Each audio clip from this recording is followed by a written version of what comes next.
시편 102편은 고난을 당한 자가 마음이 상하여 하나님 앞에 자신의 심정을 토로하는 기도입니다. 먼저 시인은 현재 자신의 상태가 어떠한지에 대해서 하나님께 말하고 있습니다. 3절에서 5절을 보면 시인은 자신의 인생이 연기같이 소멸하고 뼈가 숯같이 타버렸다 말하고 있습니다. 마음이 풀같이 시들고 말라버려서 음식을 먹는 것조차 잊었습니다. 너무나도 큰 고통에 식음을 전폐하고 있어서 살이 뼈에 붙을 정도로 사람이 황폐해진 상태입니다.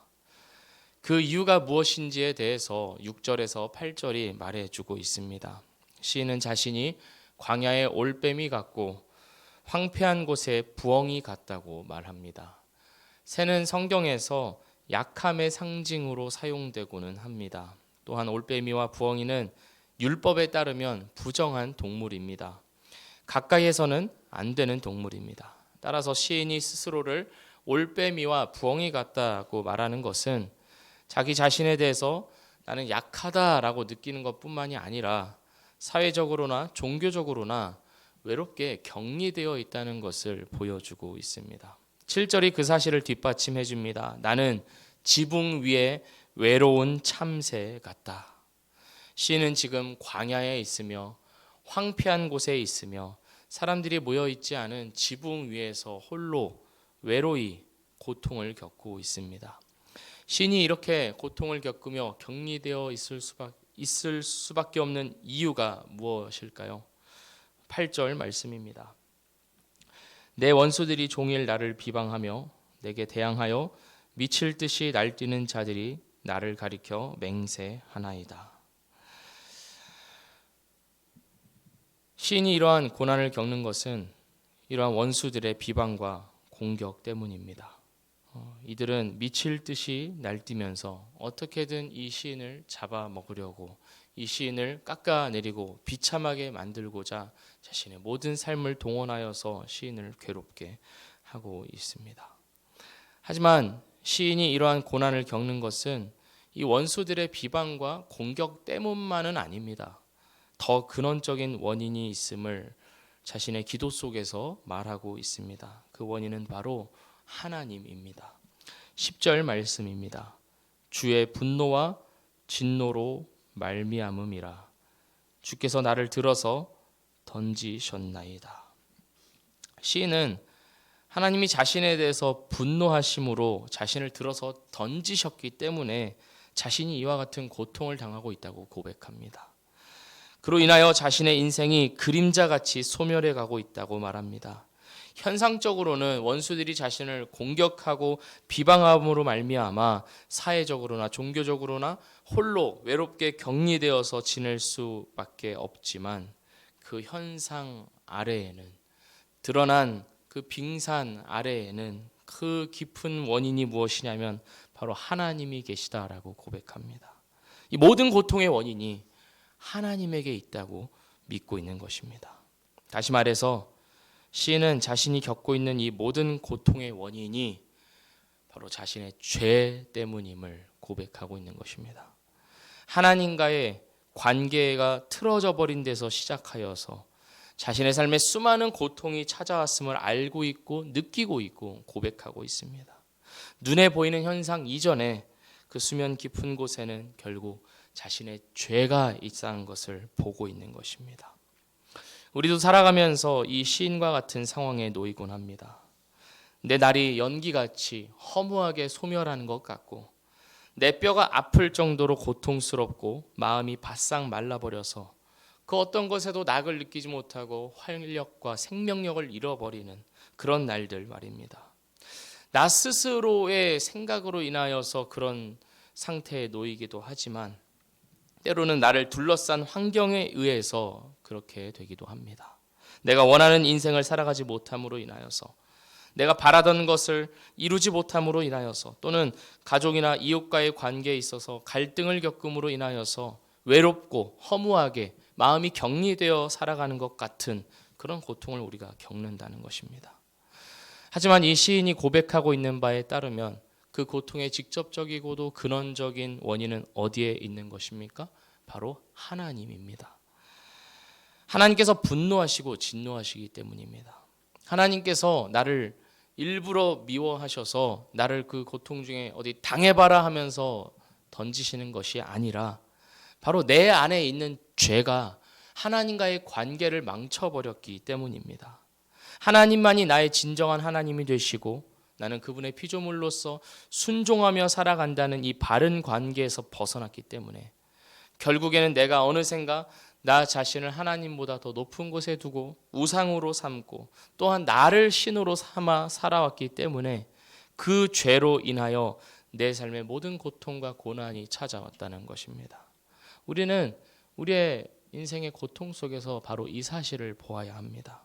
인생의 모든 고통은 현상 이전에, 현상 그 수면 아래에 바로 나의 죄가 있다는 것을 말입니다. 그렇게 볼 수 있어야만 오늘 우리는 이 시인처럼 진정한 회복을 바라볼 수 있게 됩니다. 12절 말씀입니다. 여호와여, 주는 영원히 계시고 주에 대한 기억은 대대에 이르리이다. 11절까지 시인은 자신의 인생을 한탄하면서 하나님께 자신의 그 모든 상황을 불평하기도 하고 토로하였습니다. 그런데 갑자기 12절부터는 시점이 전환되어서 여호와여, 주는 영원히 계시고 주에 대한 기억은 대대에 이르리이다 하면서 하나님에 대한 고백을 하기 시작합니다. 바로 하나님에게 자신의 이 모든 고통의 원인이 있고 자신의 죄의 이 고통의 원인이 있다고 보았기 때문에 진정한 회복 역시 이 죄를 해결해 주시는, 다시금 하나님과의 관계를 온전케 해주시는 하나님의 은혜밖에는 없다고 믿고 나아가고 있는 것입니다. 고대 사회에서는 우리는 이 시편을 이렇게 끊어서 읽지만, 그래서 행을 구분하여서 읽지만 예전에는 이런 행 구분이 없이 이 시를 이렇게 읽곤 하였습니다. 그래서 이 행 바꿈을 하지 않는다면 이 시는 더 그 요점이 명확하게 드러난다고 이 학자들이 이야기합니다. 그러니까 11절과 12절이 구분된 어떤 절이 아니라 하나로서 연결되어 있다고 생각해 보면 이런 것입니다. 나의 인생은 비록 이렇습니다. 나의 인생은 비록 이렇게 소멸해 가고 모든 원수들의 공격과 비방에 아픔을 겪고 있으며 나의 죄로 인하여서 이 모든 고통을 겪고 있습니다. 나는 이렇게 시들어 갑니다. 그러나 하나님은 영원한 하나님이십니다. 라고 이어서 고백하고 있는 것입니다. 그 하나님은 어떤 하나님이십니까? 그 하나님은 오늘 말씀 17절에 따르면 여호와께서 빈궁한 자의 기도를 돌아보시며 그들의 기도를 멸시하지 아니하셨도다. 자신을 찾고 자신에게 나아오는 자들을 결코 멸시하지 않으시는 하나님입니다. 또한 19절 말씀에 따르면 높은 성소에서 그의 백성을 굽어 살펴보시는 이입니다. 그로 인하여서 갇힌 자의 탄식을 들으시며 또한 죽이기로 정한 자를 해방하시는 하나님이십니다. 온전한 회복을 더하여 주시는 하나님이라는 고백을 이 시인이 이어서 하고 있습니다. 이 시인은 또한 18절에서 이렇게 이야기하였습니다. 이 일이, 이렇게 회복하시고 온전케 하시는 하나님의 일이 장래 세대를 위하여 기록되리니 창조함을 받을 백성이 여호와를 찬양하리로다. 온전케 하시고 회복케 하시는 그의 백성을 돌아보시고 긍휼히 여기시는 그 하나님의 행적이 장래 세대를 위하여서 기록된다고 이야기하고 있습니다. 그 장래 세대에 바로 우리가 들어가 있음을 믿습니다. 이 시인은 비록 자신의 시점에서는 온전히 다 이해할 수 없었지만 하나님께서 하늘에서 땅을 굽어 살펴보시며 빈궁한 자들, 갇힌 자의 탄식을 들으시며 응답하시며 온전케 하시는 그 위대한 사역이 예수 그리스도를 통하여서 이미 이 땅에 이루어진 것을 우리는 이 시인보다도 더 명확하고 가깝게 느끼는 자리에 와 있다는 것입니다. 이 일이 우리를 위하여 기록된 것입니다. 이 시인은 오실 메시아 예수 그리스도를 바라보았지만 우리는 더 명확하게 우리를 위하여서 우리를 들으시고 우리를 불쌍히 여기시며 우리와 늘 함께 하시며 죄에서 건지시고 구원하시는 예수 그리스도를, 이미 오신 그분을 붙잡고 살아가고 있는 것입니다. 그러니 우리는 이렇게 고백해야 할 것입니다. 23절, 24절 말씀입니다. 그가 내 힘을 중도에 쇠약하게 하시며 내 날을 짧게 하셨도다. 나의 말이 나의 하나님이여 나의 중년에 나를 데려가지 마옵소서. 주의 연대는 대대에 무궁하니이다. 우리는 우리의 약함을 고백해야 합니다. 우리가 연약한 자임을 하나님 앞에 아뢰며 하나님께 나아가야 합니다. 그리고 이어서 하나님께 간구하기를, 영원하신 하나님께서 오늘도 나를 주의 품에서 안아주시기를, 함께하여 주시기를, 그 하나님을 향한 밀착과 어린아이같이 하나님께 기대는 이 심정이 내 삶에서 떠나가지 않기를 오늘도 구하며 그분을 신뢰하며 나아가야 합니다. 그리고 그렇게 하나님을 고백하게 될 때 우리는 이 시편 102편의 마지막에 이 위대한 고백을 할 수 있게 될 것입니다. 25절부터 우리 28절까지의 말씀을 함께 읽고 말씀을 마치도록 하겠습니다. 함께 합니다. 주께서 옛적에 땅의 기초를 놓으셨사오며 하늘도 주의 손으로 지으신 바니이다. 천지는 없어지려니와 주는 영존하시겠고 그것들은 다 옷같이 낡으리니 의복같이 바꾸시면 바뀌려니와 주는 한결같으시고 주의 연대는 무궁하리이다. 주의 종들의 자손은 항상 안전히 거주하고 그의 후손은 주 앞에 굳게 서리이다 하였도다. 아멘.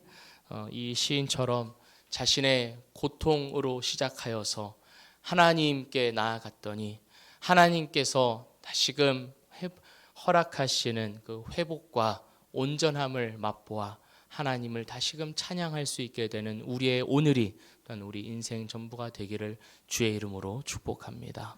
기도하겠습니다.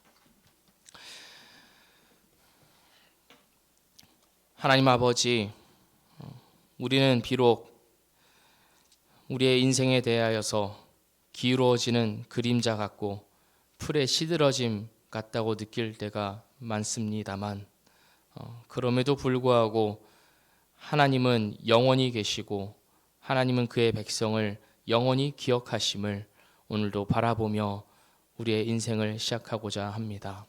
하나님, 이 고백 가운데 하나님을 향한 우리의 이 고백이 끊어지지 않게 하여 주시오며 때로는 우리 인생 가운데 찾아올 수밖에 없는 많은 고통과 고난 속에서도 이 모든 것의 근원적인 이유는 바로 나의 죄에 있으며 그 죄를 해결하기 위하여서 이 땅에 오신 예수 그리스도를 다시 한번 붙잡고 신뢰함으로 회복과 기쁨을 다시금 맛보며 살아가는 복된 인생 되도록 인도하여 주시옵소서.